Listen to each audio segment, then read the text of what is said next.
উজ্জ্বল, আপনি নিশ্চয়ই আমাকে শুনতে পাচ্ছেন। রাতের উত্তেজনার পর এখন আসিয়ার গ্রামের বাড়ি এলাকার পরিস্থিতি কেমন দেখছেন? আপনি জানেন যে রাতেই শিশুটির দাফন সম্পন্ন হয় তার গ্রামের বাড়ি। এর আগে নোমানি ময়দানে সন্ধ্যা 7টায় প্রথম তার নামাজের জানাজা হয়।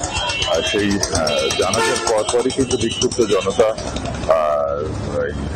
আসামিদের অর্থাৎ শিশুটির বোনের শ্বশুর বাড়িতে হামলা চালায়। সেখানে কিন্তু তারা ভাঙচুর এবং অগ্নিসংযোগ করে।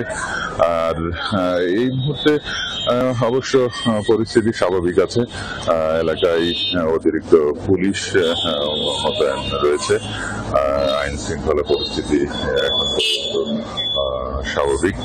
আর এর আগে কিন্তু শিশুটিকে ঢাকা থেকে হেলিকপ্টার যোগে সন্ধ্যা 6:30টায় শিশুটির লাশ নিয়ে আসে মাগুরা স্টেডিয়ামে।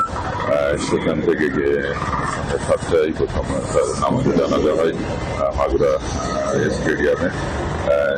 সেখান থেকে তার গ্রামের বাড়িতে নিয়ে যাওয়া হয়। গ্রামের বাড়ি সেখানে কিন্তু এক হৃদয় বিদারক দৃশ্যের সৃষ্টি হয়। আর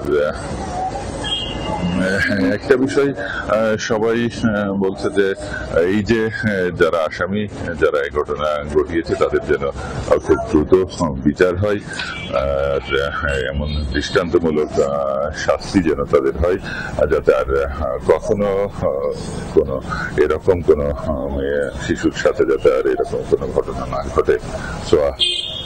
ধন্যবাদ উজ্জ্বল।